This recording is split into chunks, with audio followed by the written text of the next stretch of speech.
कृपया सबैजनाले सुनिदिनु होला।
मित्र राष्ट्र भारतबाट पाल्नुभएका हास्य व्यङ्ग्य कवि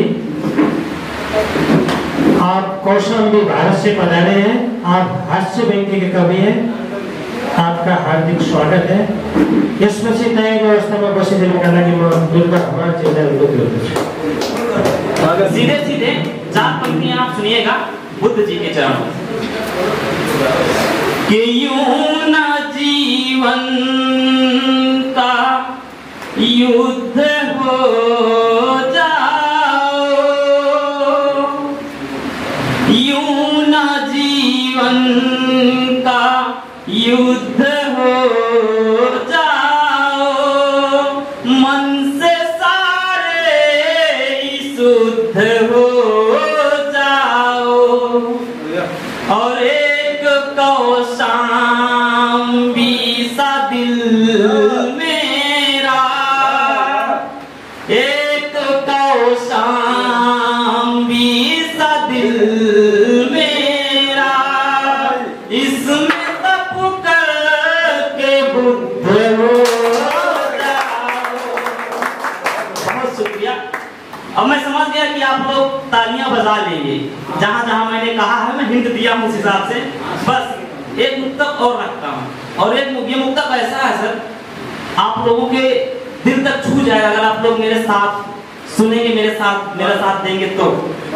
सुनिएगा कि जिस्म होता है सर विशेष आप विशेष ध्यान दीजिएगा।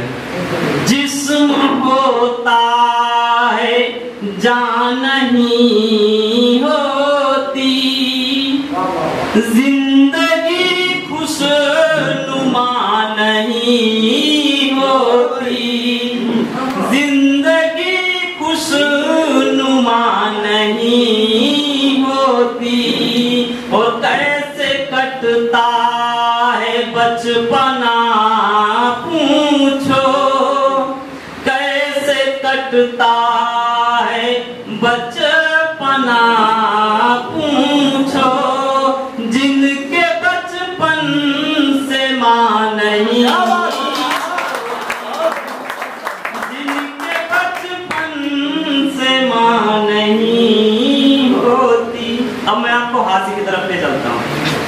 एक बार क्या हुआ सर, इंस्टाग्राम सब लोग अपना यूज करते होंगे। अब हंसना है कि ताली बजा रहा है? अब आपको हंसना है। इंस्टाग्राम में एक लड़की ने मुझको मैसेज किया, यू आर सो क्यूट।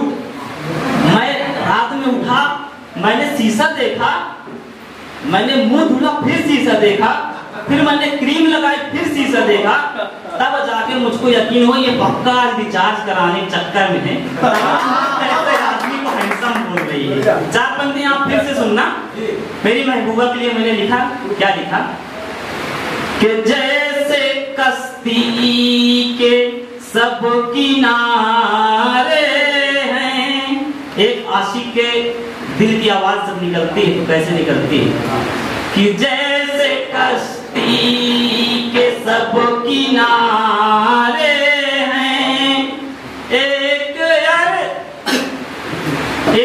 अरसे से हम तुम्हारे हैं। जैसे कश्ती के सब किनारे हैं, एक अरसे से हम तुम्हारे हैं। और करके वादा तुम्हारी चाहत में, करके वादा तुम्हारी चाहत में, हम तो जानम अभी कुंवारे,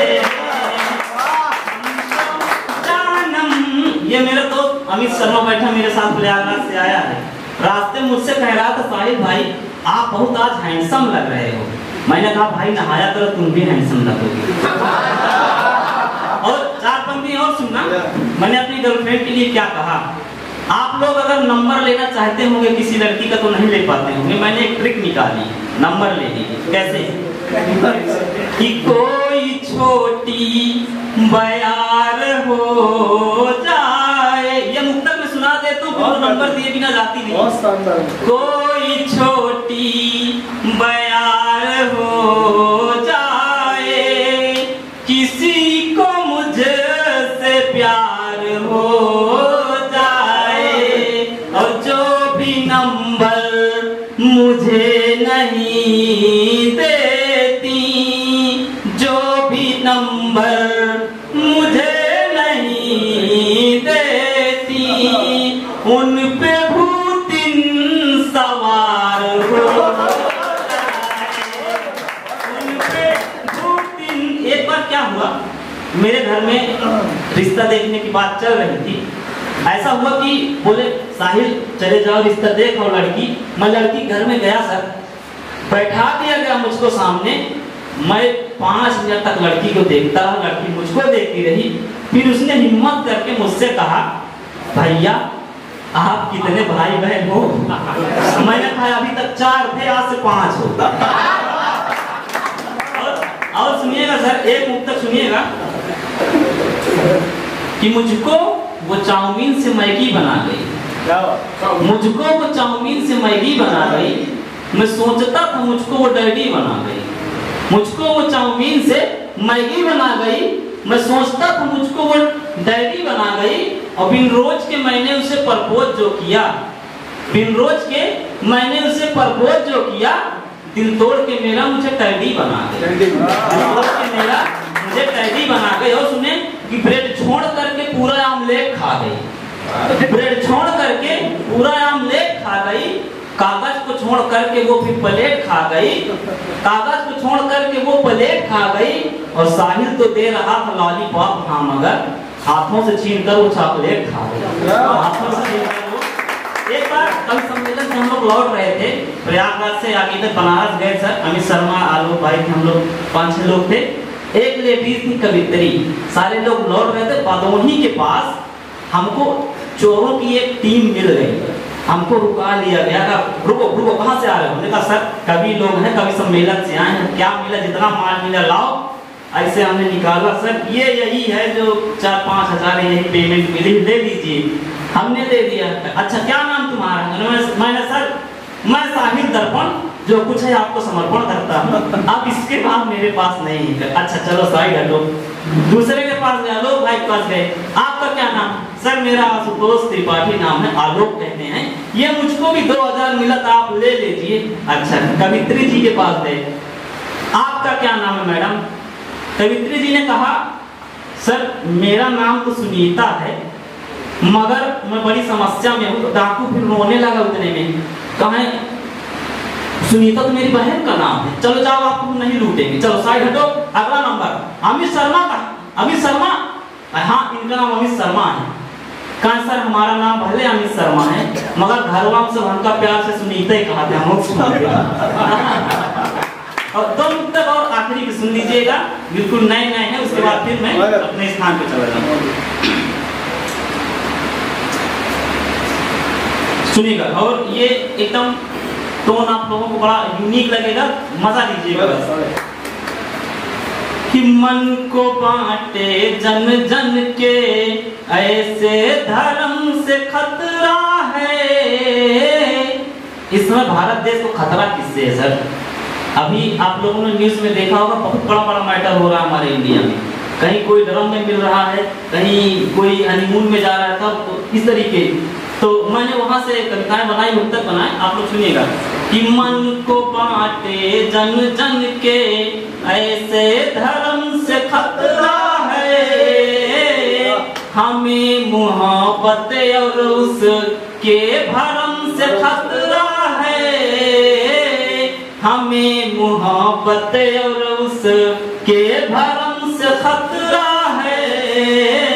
कि गोली बारूद और बम तक से भी नहीं डरते, उन्हीं के घर में रखे नीले ड्रम से खतरा है। उन्हीं के घर में रखे। और आखिरी मुक्तक, एक बार क्या हुआ, एक छोटा सा मैं आपको वाक्य बता देता हूँ, उसके बाद आखिरी मुक्तक सुना करके अपने स्थान पर बैठ जाऊंगा।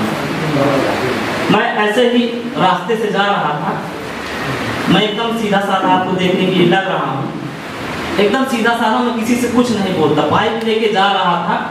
रास्ते में एक खूबसूरत लड़की मिली, उसने मुझसे लिफ्ट मांगी, मुझको टेंशन होने लगी, तो मुझसे आज लड़की ने कैसे लिफ्ट मांगी, यही टेंशन का विषय हो गया। उसने मुझसे लिफ्ट मांगी, मुझको टेंशन होने लगी, मैंने फिर भी दे दिया। भाई चलो कम से कम किसी ने मांगी तो, मैंने उसको दे दिया, लिफ्ट दे दिया। 5 किलोमीटर नहीं गए होंगे सर, उसको चक्कर आने लगा, मेरी टेंशन बढ़ने लगी। मैंने वही नजदीकी हॉस्पिटल में उसको भर्ती कराया। 10 मिनट के बाद डॉक्टर साहब मुझसे मिलने आए, बोले मुबारक हो आप बाप बनने वाले। मुझे टेंशन हो गई, मेरी टेंशन बढ़ गई सर।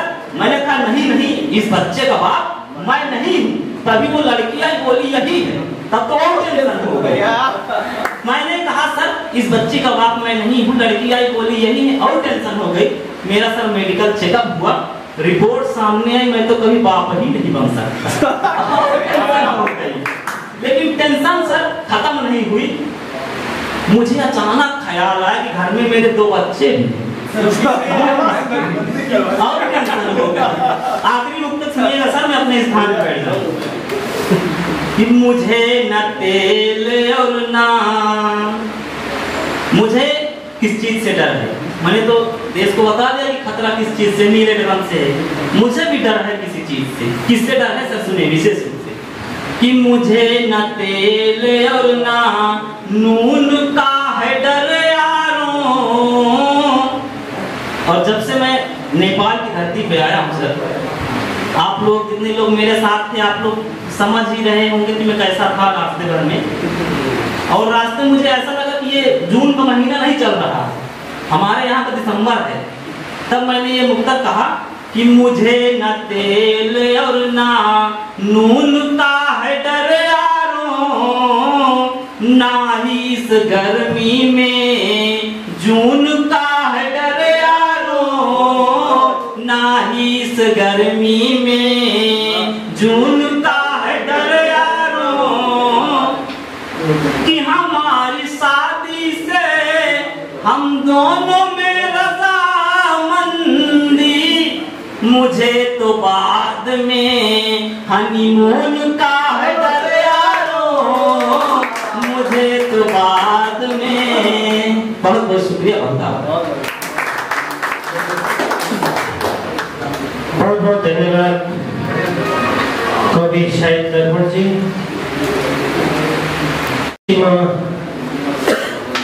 दुर्गा हमारज्यूलाई आफ्नो प्रस्तुतिका लागि अनुरोध गर्छु। त्यसपछि तयारी अवस्थामा बसिदिनका लागि पूर्व उद्घोषित नाम करण तिवारी ठहरागढ़ से। इसके बाद दुर्गा हमारज्यू। इसके बाद आपका नंबर है।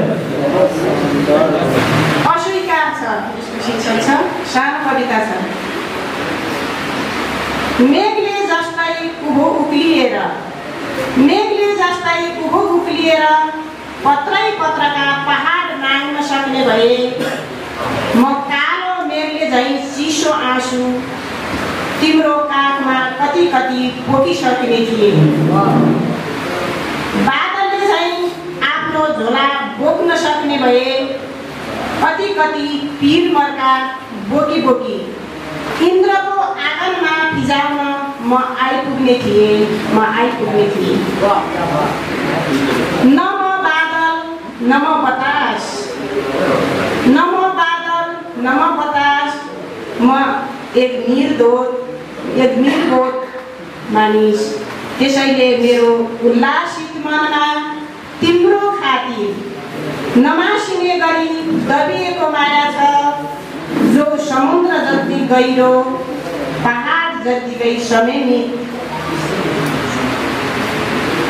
यदि सम्झना यदि गरौँ र छोइने भए, सम्झना यदि गरौँ र छोइने भए, म कति कति तिम्रा चरणमा छोइसक्थे। त्यसैले म भन्छु, प्रत्येक उज्यालोलाई धिक्कार छ, प्रत्येक सृष्टिकर्तालाई धिक्कार छ, कारण यो जीवन मलाई नै अस्वीकार छ। धन्यवाद।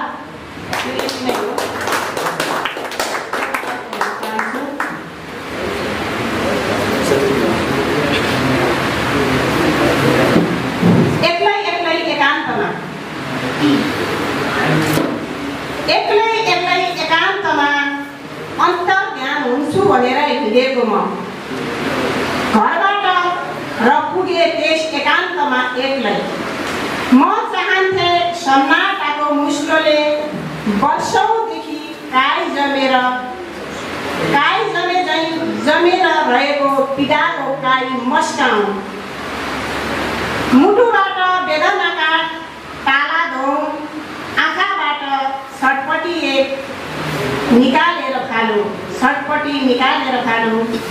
हृदयबाट हराएर बेचैनी, हृदयबाट हराएर बेचैनी। र झुलुक्क झुल्काउँ आनन्दको उज्यालो पानोस्, र झुलुक्क झुल्काउँ आनन्दको उज्यालो पानोस्। तर एकान्तमा पनि धेरै थोक हुँदो रहेछ। उनले अन्तिम पटक सल्काएको आगोको ताप निकै पर पुगेर हराएको उनकै पैतलाको मधुर चाप। रात अनि दिनको भुइँ चढेर हिँड्ने निर्दयी यादहरूको झरी, पीडितको घर ताक्दै दौडने आधी बेर। पृथ्वी नै उडाउने बेगले उडेको निराशाको हुरी र खडेरीको धुलो झैँ हल्लिरहेका मेरा आशाहरू एकान्तमा पनि कस्तो बेचैन, अशान्ति, खलबल अनि भिड कस्तो हल्ला चर्को जुलुस आफैभित्र एकान्तकै छेउमा सुकेको पात खस्छ, मनमा कति कति भयङ्कर बात गर्जन्छ, कति जोडले चढ्छ सिरेटो र कसरी छेडिन पुग्छ मुटु। सोको क्याप्सुल निल्दा निल्दै टाढिन्छ कहाँनिर, सम्झिन्छु कसरी छप्नु हिउँदका अग्ला रातहरू, कसरी थाम्नु शरीरमा हजारौँ सूर्यको रात, कसरी बन्नु आफै आफ्नो शरीरको छाता। यसर्थ सकिन सक्दै सकिन एकान्तमा विरहको दाउरा जराएर शान्तिको रात काट्न। धन्यवाद।